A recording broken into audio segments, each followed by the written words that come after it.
Hello friends, આજે આપણે બનાવીશું દૂધી મેથીના મુઠિયા. આ મુઠિયા નવી રીતથી અને શાકભાજી અને લોટના પરફેક્ટ માપ સાથે બનાવીશું. 1 કપ ઘઉંનો લોટ, જે આપણે લાડવા કે ભાખરીમાં વાપરતા હોય તેવો કરકરો લોટ લીધો છે. 2 સ્પૂન ચણાનો લોટ અને અડધો કપ ચોખાના પૌવા. તેને મેં સારા પાણીએ વોશ કરીને 2 મિનિટ પલાળ્યા હતા. તે એડ કરીશું. હવે તેમાં 1 કપ કોબીજ, અડધો કપ ગાજર, અડધો કપ દૂધી અને આ શાકભાજીનું સાવ ઝીણું નહીં છીણ કરીએ, આ રીતે થોડું મોટું છીણ કરીશું. આ રીતે મોટું છીણ કરવાથી આપણા મુઠિયા સોફ્ટ બનશે અને ચીકણા નહીં બને. હવે તેમાં અડધો કપ ધાણા,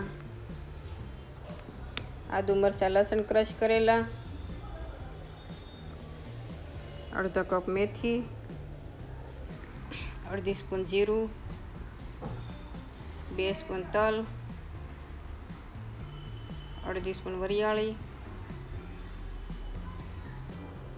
1 સ્પૂન ઈનો અથવા તમે અડધી સ્પૂન બેકિંગ સોડા પણ એડ કરી શકો છો. 1 લીંબુનો રસ, 2 સ્પૂન દહીં,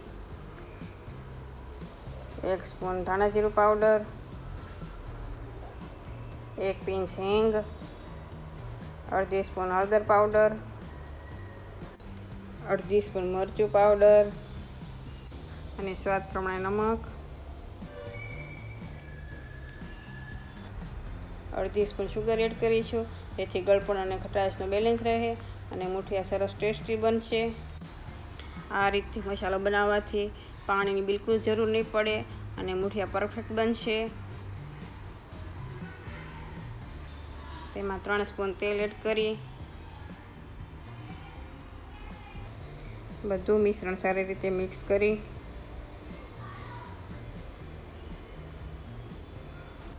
હવે લોટને સારી રીતે બાંધી લઈએ. જો લોટની જરૂર પડે તો એડ કરીશું, પણ મારે આમાં લોટની બિલકુલ જરૂર પડી નથી. તમે જોઈ શકો છો લોટ સરસ બંધાઈ ગયો છે. હવે તેની આ રીતે સ્ટીક બનાવીશું.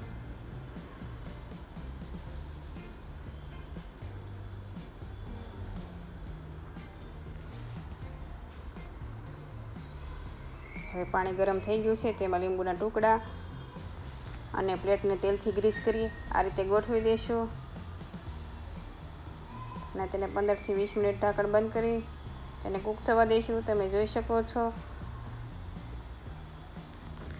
સ્ટીક સરસ ક્લીન આવે છે, એટલે આપણા મુઠિયા કૂક થઈ ગયા છે. તેને પ્લેટમાં લઈ સાવ ઠંડા થવા દઈશું. મુઠિયા સાવ ઠંડા થઈ ગયા છે. હવે તેના પીસ કરી અને આ મુઠિયાને સ્ટીમ કરી તમે રાખી શકો છો. જ્યારે સર્વ કરવા હોય ત્યારે તમે માત્ર વઘાર જ કરવાનો રહેશે. હવે પેનમાં 2 સ્પૂન તેલ,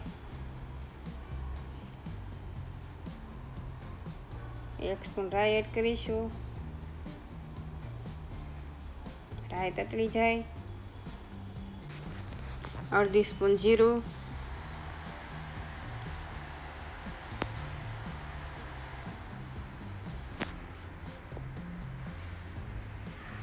1 પિંચ હિંગ,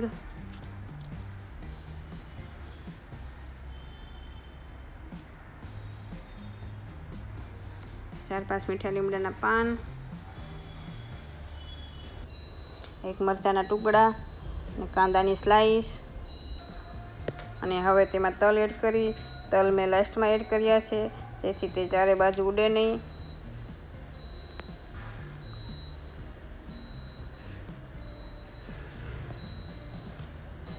એક પિંચ નમક,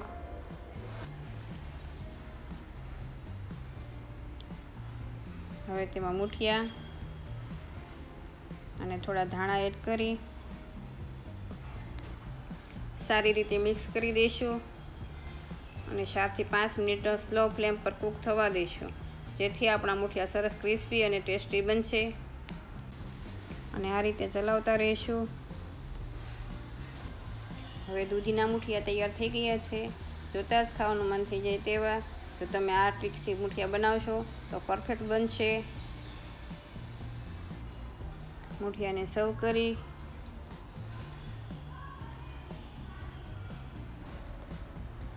તેને ધાણા અને ગ્રીન ચટણીથી ગાર્નિશ કરીશું. તૈયાર છે દૂધીના મુઠિયા. તમે જોઈ શકો છો કેવા સરસ સ્પોન્જી અને સોફ્ટ બન્યા છે. તમે જરૂરથી ટ્રાય કરજો.